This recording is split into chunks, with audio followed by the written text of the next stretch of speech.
Hey, Dan, thanks for joining me for Lead Time Chats. Hey, Gene. Thanks for having me. Today we're going to talk about the topic of pushing through friction, especially in engineering orgs. And just to share a little bit of context, this is a talk you delivered at S3E4 2 years ago, and it really hit a chord with a lot of people.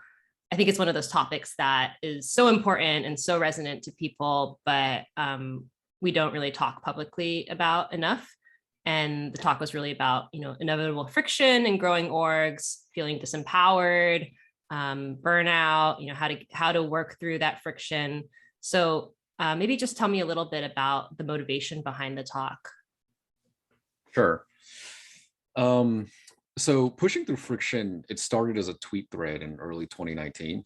At the time, Squarespace had been experiencing a lot of growth. I don't have the precise numbers, but like essentially we had doubled our engineering team from let's say 100 to 200 people. And so while I think growth is exciting and often a sign of good things, it's really not free. And what I mean by that is there is a functional downside of growing a company really quickly. There are reorgs, there are changes in ownership, the dissolution of old teams, the forming of new teams. And the story I kept hearing and responding to in a lot of one-on-ones I was having at the time was how it felt hard to get anything done now. And this was just a very familiar story to me because I was an engineer at Etsy under a very similar scale of growth. And so I ended up talking a lot of people through their frustrations. And I remember I was, in that dead space of 30 minutes between hour-long meetings where you just kind of look at your phone and I just gotten out of a one-on-one where I was talking about this for the third time. And so the thoughts were fresh. So I thought to myself, I'm just going to tweet about it. And so I wrote up this tweet thread and I clicked submit and it went unexpectedly viral in the tech world. And, that was cool because it just reaffirmed to me that these feelings were very common. Yeah. And so what ended up happening is one of the engineering directors at work, she saw my tweet thread and then she asked me to turn it into a talk for our upcoming engineering all hands.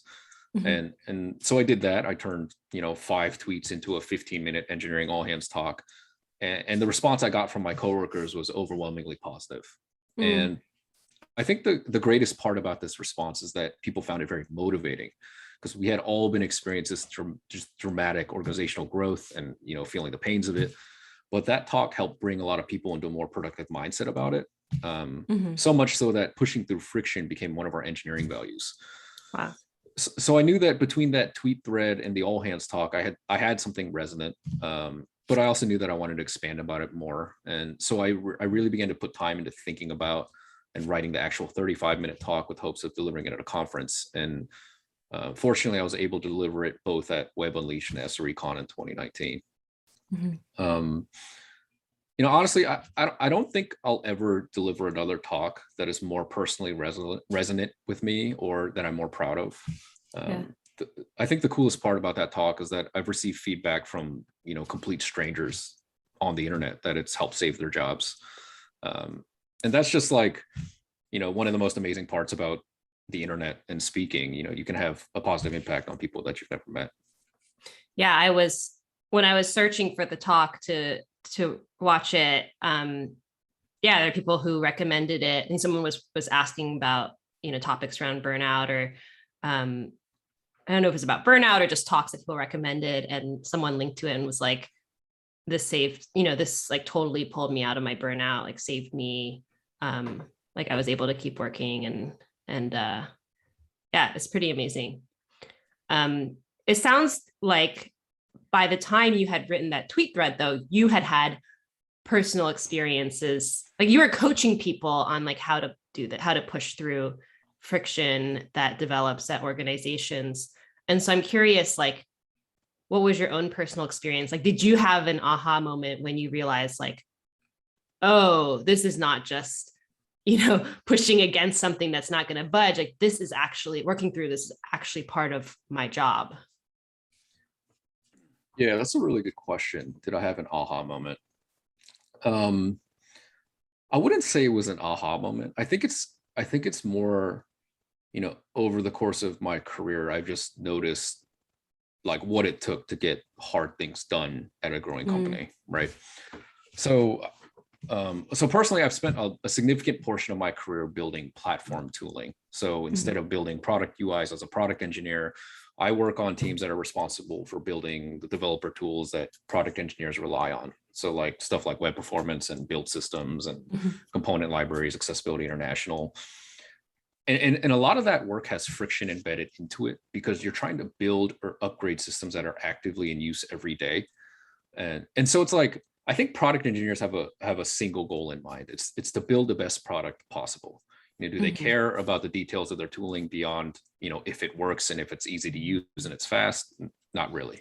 Maintainability is not always a top concern. Is their job to care about like scalability or education efforts or performance concerns that a fragmented platform could generate? Not really. But that stuff is important. And so a lot of the work, I think, that's implicit in platform teams is, evangelizing best practices, understanding old and unknown systems, jumping in and out of code bases that you didn't build and you don't own, and upgrading them.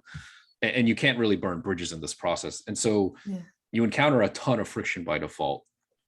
And it takes, internal resolve to encounter this friction. People who don't care, people who don't read the docs, who don't pay attention, people who don't have bandwidth, and to not let it break you down.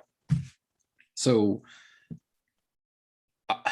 I'm not like super proud to admit this, but early in my career, I often encountered this sentiment. I often developed a sentiment of like, man, is everyone an idiot? Like, don't they know that I'm doing this work because it's better for all of us? Like, I'm not doing this because I want to do it just for the sake of, my own stuff. It's because it's easier for everybody. If everyone could just see that this was important, then everything would be so much easier. And the problem with that is that it's this very negative, spiraling, unproductive mindset that almost guarantees burnout. And as I've gotten more experience, I learned that, like, people are busy, people have competing priorities, dramatic company growth introduces a lot of problems. It's not because everyone's an idiot. That is the most reductionist and easiest and most destructive conclusion. So, come to think of it, I think I did have one aha moment. I was meeting up with a friend of mine at a coffee shop in New York, and I was venting about my job at the time. And he looks up at me and he goes, "Have you ever read Dan Liu's blog post on the normalization of deviance? Because that's what you're talking about." And I was like, I have no idea what you're talking about. And so my friend sent me this blog post and I read it. And that honestly was a genuine turning point for me.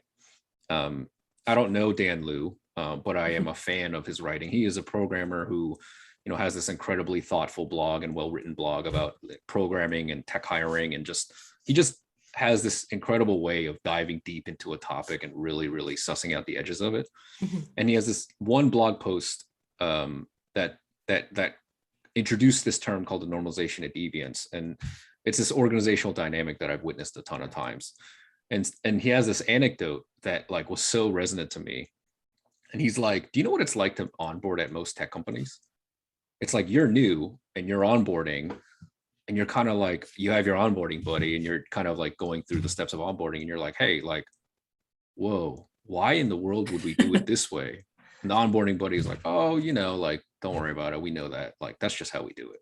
And so you're like shocked that this company internally is doing something a certain way because it doesn't make sense to you as an outsider. But as an insider, it's like, it's fine because it's like you've always done it that way. And so his premise is like, over time, deviance is normalized. Deviant behaviors that don't make sense to the outside world just become normal. And he highlights how like that's not just a problem in tech companies. That's a problem in airlines. That's a problem in hospitals. That's a problem everywhere. And it's just this like cultural dynamic that spins up over time. And the reason why I think that was a game changer for me is like, oh, like all these things that frustrate me, all this friction, it's not things aren't broken because of malice. They just evolve that way. Questionable decisions that were set in stone years ago are now the status quo because nobody has challenged them. But with enough resolve and the right attitude, you can be the person who finally changes those things for the better.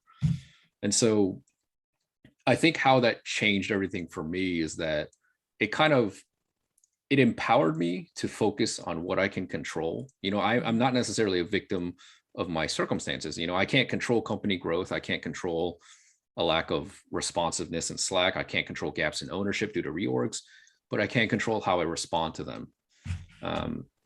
And, I find that, and if I look for alternatives to push for the outcomes that I want without compromising, my mental health or my attitude, I can ultimately have an impact in the face of all this friction. And in the end, I can kind of control, like, I'm not a victim of my circumstances anymore, right? Like I can do my best to advocate for the outcomes that I think are strong. Right. And if you know that if you've kind of taken the steps in your realm of control, right? Like if you think your executives are not making good decisions or they keep changing the strategy, right? Like you can't totally, control what they do, but you can do things like share the impact of that with them, or, share with your manager, like the specific things that you do have control over. Like just getting clear on that sounds like shifted you from this like more victim of your circumstances mindset to like feeling responsible and empowered. Totally. I guess on the flip side of that, with I think right now burnout is a big topic, and in your talk you talk about like the powerlessness that comes from feeling like there's this friction, but not having this mindset of like, oh, pushing through friction is part of the job. So you come up against it, you maybe have this mindset of like, wow, everyone around me is like an idiot, right? Like all these things that lead to feeling burnt out. And I think there's a lot of misconceptions about burnout being like, working too many, only being when you like work too many hours, you have too much work on your plate. But I think a really common version of burnout is what you're talking about. I'm curious, how have you seen this either for yourself or in other people? Yeah, I think the whole like, I'm sure there are tech jobs that exist where you work like 100 hours a week. That makes me sad. I hope those people find jobs that are more fulfilling, that they don't have to work as much. But I do think that that's like sheer number of hours is like the most simplistic and the easiest framing of burnout. But I don't think that's very common, right? Outside of like an investment bank or something. Yeah, I actually have a relative who works in finance, and I was talking about burnout in tech, and he's like, people in tech get burnt out, like why? You're just sitting at your desk working like 8-9 hours, and then you go home. And it was like, okay, like easy there. yes, it is a problem. Okay. Yeah, so I think that the most common burnout I encounter, like both for myself and my friends and just coworkers and everyone across the industry, isn't the burnout that's caused by working on something for too long, really, or like working the sheer number of hours. It's working on something that doesn't matter, either to you or to the company. And so in the talk, I reference Daniel Pink, who wrote this book about our 3 intrinsic motivators, which are autonomy, mastery, and purpose. And I really believe in those. And the more I've reflected on the moments in my career where I'm like super motivated and super engaged in a job, I think it really speaks to each of those 3 aspects of my motivation separately. So personally, I've seen friction actually and the burnout caused by friction as a much larger problem for senior ICs than junior ICs, because I think when you're senior, your work is often less about completing, discrete technical tasks than it is impacting a team or an org or a company, something that's a much fuzzier outcome. Yeah. And I have a lot of friends now in tech who are very senior, and over the years, many of them have felt various levels of burnout, and it's felt like at times, many of them have concluded that the only way to avoid burnout was to care less about your job and to take your job less personally. And I think, there's a lot of wisdom and truth in that. I don't think you should define yourself by where you work or how much money you make or any of that stuff. But the reality is like, that's not a palatable outcome for me, because I can't not care about my job. I'm just like not wired in a way where I can separate like my emotional investment in my job from, where I work. And it's because I think like I am motivated by impact, and it's very hard to have impact when you don't care, when you just stop caring, when you're like, oh, something's on fire, I'm just gonna like, wipe my hands of it and, close my laptop and walk away. Mm-hmm. And so I think caring about work is a double-edged sword, right? Like for me, it really drives me to action and to like kind of run to fires and get involved. But it also makes me vulnerable to burnout. But I do think that knowing about friction from the start makes it much easier to like avoid this burnout. And the analogy I sometimes give people is like I wish I had heard this talk 12 years ago or 13 years ago when I started my career, because it's kind of like if I'm going to go on a road trip, right, and I know it's going to take a while, and right before I leave I check my phone and I'm like, oh, there's a bunch of traffic, I probably prepare a little bit differently. Like, let's say there's only one way, I can't redirect around the traffic, I have to go through the traffic no matter what, but I know that the traffic exists. Sudden traffic, I think, is infuriating for everybody. Yeah. But traffic that exists is like, okay, maybe you prepare it a little differently. Maybe you fill up your playlist with podcasts. Maybe you take some snacks. You fill up your gas tank. I don't know. You just set yourself up for a smoother ride, despite the fact that you're driving through traffic either way. And I think, knowing about friction can set yourself up for a smoother ride, and without having to sacrifice like, I'm just not going to care about my job or outcomes anymore. Right. Yeah, I love that analogy. It's very, very relatable. I guess one question I have is like, right, caring about your job and then caring enough to push through the friction. I think to me, it seems like there's a range of like amount of friction or what the pushing through friction looks like that feels normal and healthy, and you're developing the skills to work well in any environment. But there's probably an extreme where there's so much friction, right? You're pushing through it, but getting no's. Like people are not appreciating that you're pushing through the friction. You get a lot of negative feedback. I guess, how do you personally assess when pushing through friction is something you want to take on, or how much friction feels like, I guess, how much friction in a workplace feels like you're willing to take it on? Yeah, that is a very hard question. And to be totally honest, this is a thing that I still struggle with. And I think it really ties in well to the greater discussion around like mental health and burnout that COVID has really put at the forefront of everyone's minds.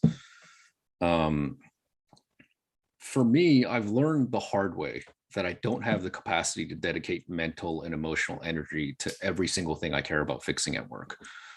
And when I begin to burn out, the people who suffer most are actually my wife and my son, because I'm more irritable and exhausted at the end of the day. And I just want to zone out and look at my phone instead of play with this incredible 3-year-old who thinks his dad is the coolest person on earth, right? So, and that in turn breeds this cycle of like guilt and frustration that then bleeds into work, and it becomes this like fractal of demotivation and annoyance.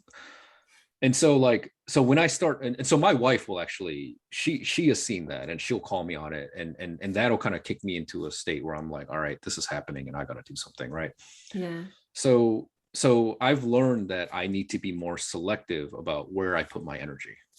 I think the opportunity cost of fighting every battle is the opportunity to focus on your most important battles, and discerning what those are and then doubling down on them has been critical for my own happiness. And so I actually had a conversation about a month ago, and it was with the VP of product at Squarespace. His name is Michael Ness, and I was actually talking to him about this topic, like, where do you decide to put your energy in the midst of 100 competing priorities?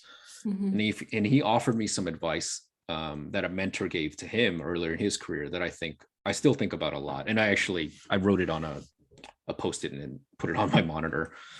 And so his advice is like, when you're facing a conflict or a difficult decision, or you're generally unhappy about something, you really only have 3 choices. You have 3 buckets. It's accept it, or change it, or move on. And so when you accept it, that means that it doesn't mean that you're just like resigning yourself or giving into something. It literally means that you decide you can live with the status quo and you choose not to give it any more energy. if you change it, you decide that you can't accept the status quo, and you're going to do anything in your power to change the situation. And that involves like pushing through friction.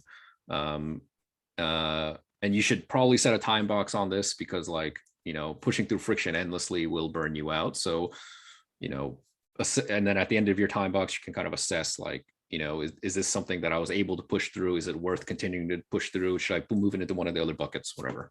Mm-hmm. And then the third option is to move on. So if you've tried to change it, you've realized you can't, you're unable to accept it, then maybe it's time to move on. And this could be like from a problem, from a company, anything.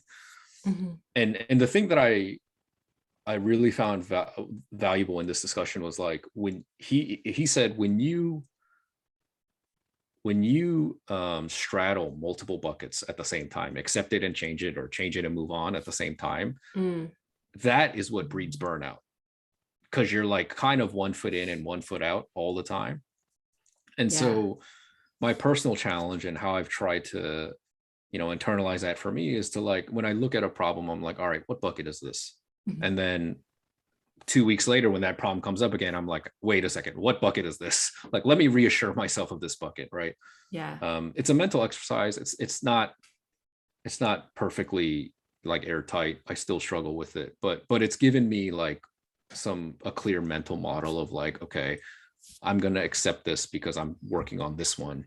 That sounds like a really simple but effective framework of even just limiting the things you're pushing through friction on, right? Like, and then being able to reassess and be like, is this like, should I change the bucket? And because otherwise you just like, if you're like, oh, pushing through friction is the job, then you're going to burn yourself out by trying to push through friction on every single thing, right? Yeah, totally.